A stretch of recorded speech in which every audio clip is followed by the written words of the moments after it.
Welcome. I'm Maria Ressa. At the end of a historic week, we have a great guest with us to give us some perspective. A few days ago, the Senate, sitting as the impeachment court, voted 20-3 to convict former Chief Justice Renato Corona. With us now is Senator Kiko Pangilinan. He was one of the 20 votes to convict him. He's here to answer your questions, so we are on tweet your questions to @rappler.com or post them on Facebook. Welcome, Senator Pangilinan. Thank you for having us. It is the end of a historic week. As I said, Yes. what is the impact of this impeachment trial? Oh, I think it all depends. This is a first major step. Critical is how we move forward from here in terms of putting in place the reforms necessary in the judiciary and the justice system. It sends a clear signal that those who abuse their offices will be held to account. But we still have a long way to go. For example, the conviction rate in the judiciary is not even 20%. Compare that to the conviction rates, for example, in Hong Kong for corruption, for example, would be around 80%. So ultimately, you will have respect for the rule of law, and you will have people thinking twice before they do commit offenses, because they can see that the people are being convicted or being punished. Why is it only 20%? There are several factors. One, it's an antiquated system. Today you have 25% of the positions of judges vacant. The prosecution service, I'm not sure if it's down, but when I sat, and as late as maybe two years ago, the fiscal's office, the prosecution office vacancy was something like 40+%. Wow. So criminal cases suffer delays, precisely because you don't have the prosecution service available, because no criminal case can proceed without the presence of a prosecutor, a public prosecutor. And at the same time, the absence of enough judges and courts. Clearly, the average case life is 6 years. Yes. And that's in the first level court.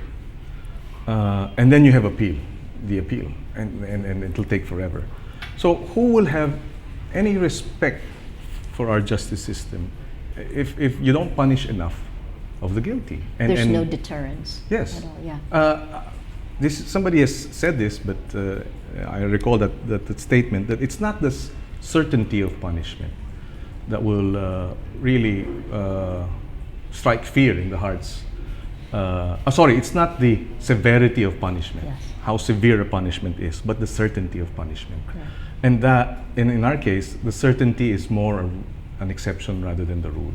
You get away with it, basically. Yes. How many media killings have there been? 47, 48, 52? How many convictions? 1, 2? That's a clear signal to anyone who wants to get back at the media that we can get away with it.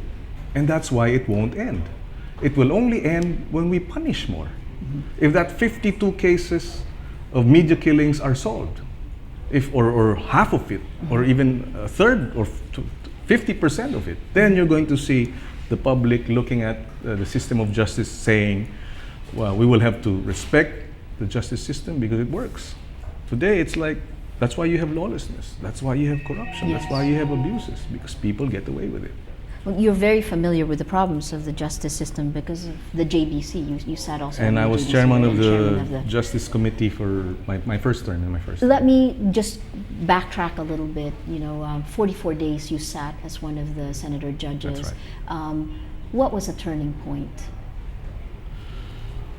I would have to agree with the Senate President. It was the dollar accounts presented by the Ombudsman, and the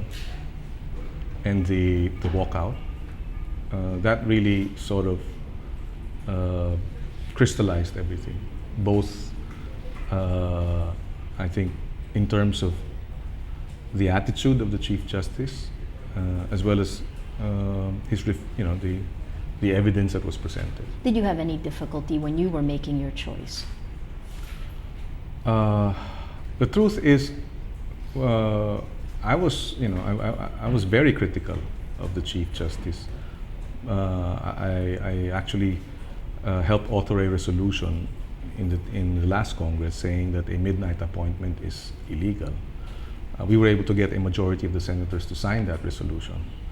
And so I really felt that he had, a huge burden of proving that he deserved to sit.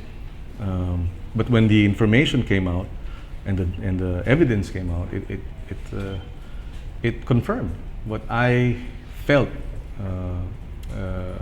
or my suspicions. Yes. If you can call it that. But Kiko, when you were in the JBC in 2002, you actually voted to have Corona. That's right. That's right. In fact, that was a different time and that's like another lifetime, if you can say it, because at that time it was straight out of EDSA DOS. Yes. There was a public outcry for public accountability, and we felt then that the president was sincere in pushing for reforms. We all went. I mean, not all of us, but many of us went to EDSA. Many of us believed that this was a golden opportunity to move the nation towards a new direction. And that was my take on it. Perhaps I was naive in that sense. Yes. I was a new senator, and I felt that she needed all the support she could get in order to really move the nation forward at that point, and we gave it to her. Did he have the qualifications? I mean, you really looked at the record. Yes, then. Yeah. And it was a very politically charged time. And what was coming to us then was that those who wanted to bring her down, were opposing, Yes. her choices. So, and I felt then that we had to consolidate behind the new government, and so that she could effect the changes needed by the country. Yes. After that first impeachment trial, people were angry. People wanted accountability. Yes. And we needed, at that point, I felt that we needed to support the new president. Of course, after that, things, she betrayed us, Yes. Unfortunately.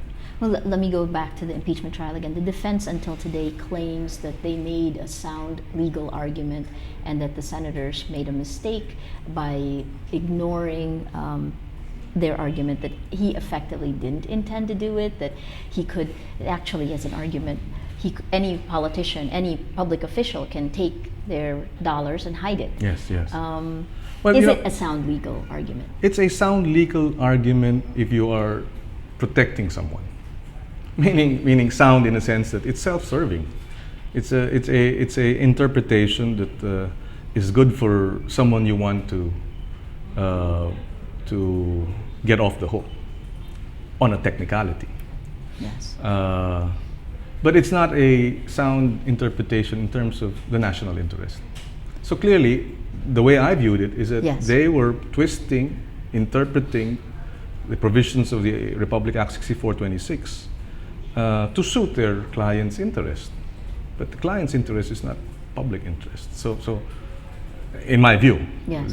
the public interest involved here and the national interest consideration here is transparency and accountability. And that really is why this became, this wasn't a criminal case, right? Yes, I mean, that's why yes. the impeachment court went that route. The senators now, some senators are saying, let's leave it at this, that there should be reconciliation and that he shouldn't be charged in a criminal court. What's your position on this? Well, my position is the criminal justice system is there and it covers everyone. No exceptions. If somebody violates the law, he has to account. And in this case, if there is criminal liability, whether it's the Chief Justice or whether it's a lowly individual or a government employee, they have to face the music. So I don't agree that because he has been convicted in an impeachment trial that he should not be prosecuted. Why do you think some senators are taking that position? It's Angara, Enrile. I think it's part of the culture, the Philippine culture of non-confrontation. That after we've punished someone, the awa, the pity comes in. Yes. Nakakaawa naman. There's even this saying, you don't kick someone who's down. So I guess it boils down to culture, I guess, part of the culture. But precisely, if our culture punishes more, if our culture 80% of those who commit offenses are punished, then we wouldn't be talking about this. But because less than 20% of those cases end up in a conviction, then we're looking at the 80% who got away, or the 80% who were not punished, and therefore we say, kawawa naman, diba? Yes. What happens to the evidence now that the impeachment court has unearthed? Well, it'll be part of our records, and it should be open to the public. Should there be any government agency who may wish to request, subject to the approval of the Senate, it should be made available. These are public records. And the body that would do that would be the Ombudsman, or? The Ombudsman, the Department of Justice, the BIR. I see.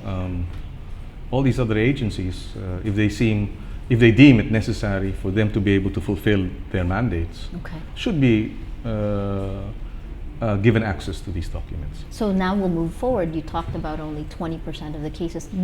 This now goes to the JBC selecting. That's right. What are the strengths and the weaknesses of this process now? Well, up to now, the JBC meetings are closed-door meetings. There is no access to that. The first time that there was access by the public to the proceedings of the JBC was when we pushed for the opening up of the interviews to the public. That was the first time since 1987, and that was in 2003, that the public had an idea and had access to the proceedings of the JBC. Prior to that, it was absolute confidentiality, or absolutely confidential rather. Yes. And behind closed doors. But that's not enough. The public interviews is a first step. I'd like to see JBC meetings held in open to the public, the JBC debates open to the public, and the JBC voting on the list of nominees for the Supreme Court Chief Justice. Yes. I think that should be also open to the public. Why is it not? The mantle of shielding it from in politics. We should shield the process from politics, and therefore it should be behind closed doors. Yes and no. Before, I think it was a pendulum swing to the extreme.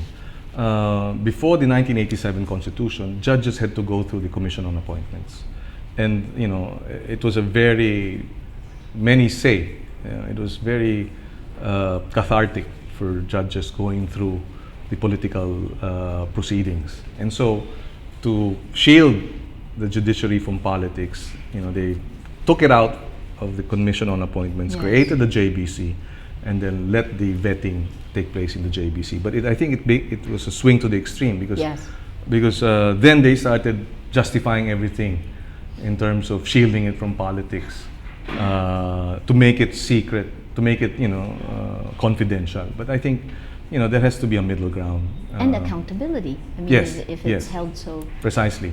And it's not very difficult to do that. Yes. It's not very difficult to decide that, okay, henceforth, we will conduct our meetings with public with the public having access to our meetings.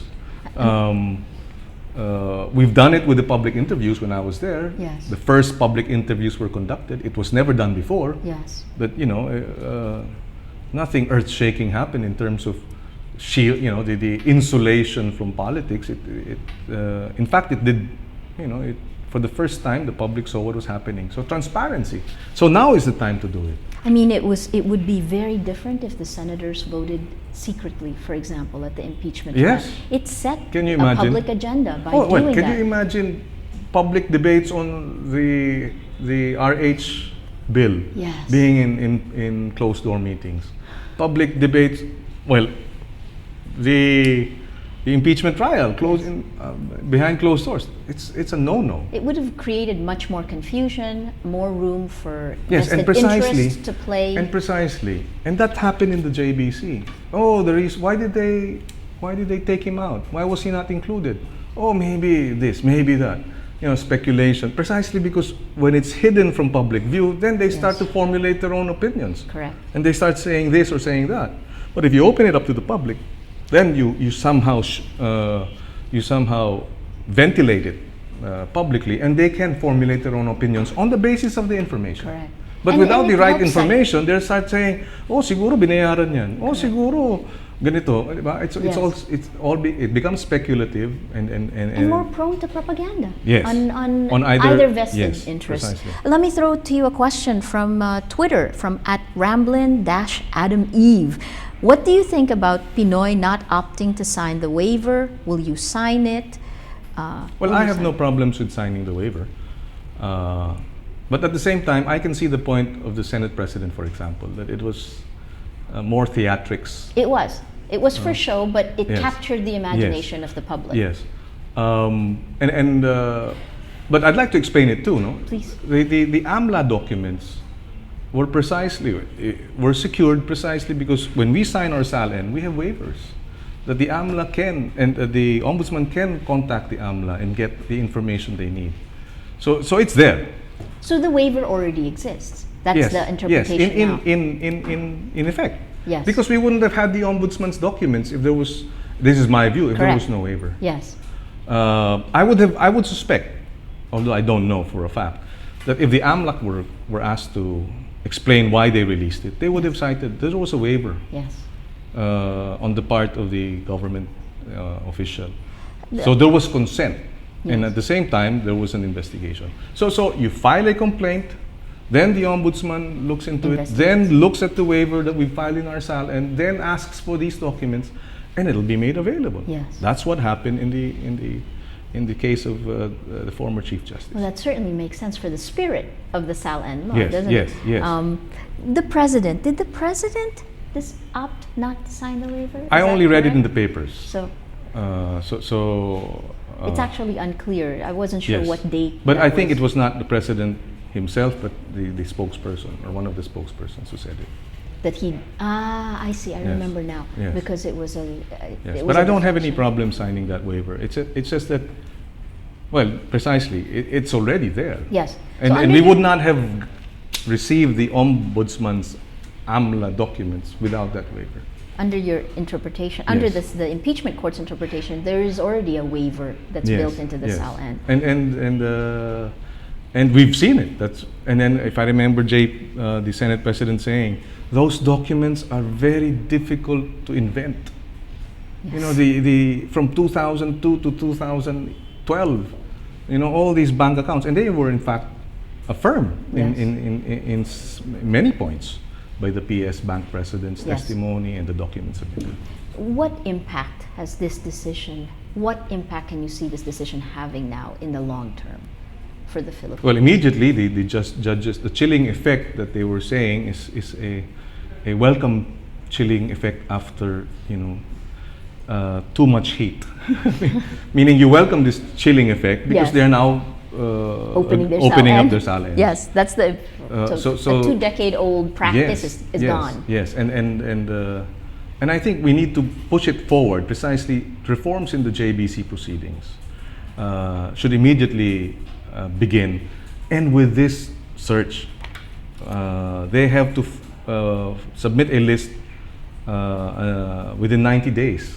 Yes. To the so an appointment has to be made within 90 days. The Constitution says the most senior member of the Supreme Court takes over. No, for the law.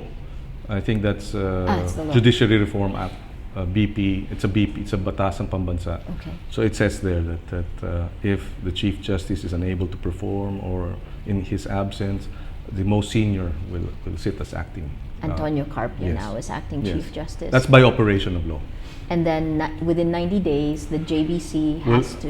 Will convene, will open up the process of nomination, will publish the the list of nominees after they vetted it. Not before they vet it. And then after it's been published, they go through public interviews. Yes. And then after the public interviews, they vote. The members vote on those applicants, and then they come up with either a list of 3 or 5, because the constitutional requirement is shall submit a list of at least 3 nominees to the president, and from which the president chooses. Why do you say 3 or 5? Because it says at least 3. At least 3. And by practice, there have been times when I was a member of the JBC that we submitted more than 3. Vince Lasatin says that Merceditas Gutierrez, Corona were both approved by the Yes, JBC yes, unanimously, yes. and that this is a flaw in the process. Do you Precisely, agree with I agree that we need to open up the process. We need to create greater transparency, ensure that there is greater transparency. that? How can we assure that that happens now? What can people do? Write to the members of the JBC. First, let's know who these JBC members are. Yes. If there are neighbors or friends of friends, convince them to open up the process, to make JBC meetings open to the public. And then even documents. I recall certain instances wherein I think it was Marites Vito asking documents, would write the JBC requesting for documents. And we would endorse them. We would bring it, but then there are some, reservations as to, okay, so there's a dilly-dallying of sorts. So even access to documents should be, these are public documents, Yes. complaints. There's too much of a shielding of that. I think it has been abused. In fact, if there's any lesson in terms of shielding or keeping the SALN out of public scrutiny is that it was abused Yes. repeatedly for over a decade. So that should be opened up so that transparent, so that they'll be more careful. There is accountability, and that comes with the transparency. It may be too soon to ask. Likely candidates now that you can see, front runners for Supreme Court. I thought about it the other day because they asked me about it, but I think at this point what is more important is the process. And the president is correct to say that he does not want to rush, which is a good thing. But we have to have a process that is participatory, that is inclusive, and that is transparent. Fantastic. The JBC should draw as wide a net as possible. Yes, traditionally you draw from the judiciary, but you can also draw from the private sector, from the academe. I'd like to see the best and the brightest in that list, and from that list, choose the best of the best and the brightest of the brightest, and of course those with integrity and a solid track record. Is this the decision of the impeachment court? Is this a step forward in judicial reform? I believe so. In fact, if you ask me, with this development, the president should also call the JELAC, should convene the JELAC. That's the Judiciary, Executive, Legislative, Advisory, and Consultative Council.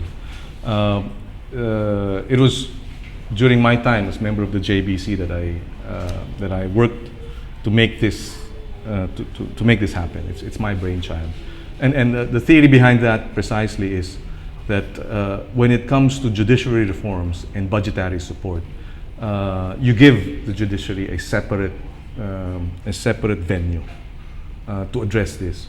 The judiciary, by and large, is only 1% of the national budget.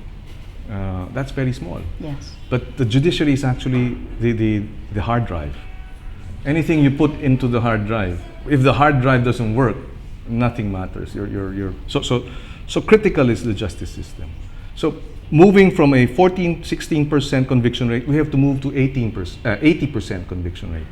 25% vacancy, we should bring that down to single-digit vacancy from the judges. 44% vacancy of prosecutors, we should move that up to around 60% filling up, or 70% filling up of the vacancies. And we can do that in a span of 4 to 5 years. When I sat as chairman of the Justice Committee, we put in place several measures, doubling the pay of our judges and justices, increasing the salaries of or allowances of our prosecutors. And in a period of 3 years, from 32% vacancy, we brought it down to 16% in 2005, Wow. if I'm not mistaken. Okay. Yes, we slashed it in half. Okay. But that, that took a lot of leadership on the part of the Chief Justice. Chief Justice Panganiban then. He only had 1 year, so he really had to make the most of that year. Yes. The JBC, we were interviewing 30 applicants a day for like 4 months. And we were able to fill up 144 pending appointments. We reduced it to 16%. It can be done. Okay. But you also need the budgetary support. So going back to the JELAC, the President must convene the JELAC. Yes. The JELAC, the Chief Justice sits there, the Speaker of the House, the Senate President, and the President. This is in fact the only office or the only mechanism wherein you have all three heads of each branch in one venue or one platform. There we talk about doubling the judiciary budget. Fantastic. It's only 10 billion. If we can do 20 plus billion for irrigation, if we can do 20 plus billion for the CCT, what is 10 billion for the judiciary? It's 2 billion a year for the next, 3 billion a year for the next 4 years, not even. Yes. I think it can be done. Okay. But it requires leadership with integrity, leadership that's committed to really reforming and modernizing our justice system. Fantastic. Last words at the end of this historic process, historic week. How do you feel? Relieved. As a lawyer and an officer of the court, I said this. It pains me to have to say what the Chief Justice did because, this is our profession. So it's actually very sad that we had to come to this, and it had to be no less than the Chief Justice. But we have to move forward. And as a member of as an officer of the court and a lawyer, we really have to reform the system of justice, and this is a first major step, but we have several more steps to go. Fantastic. Thank you so much. Thank you very much. We've been speaking with Senator Francis Pangilinan after the end of a historic week. I'm Maria Ressa.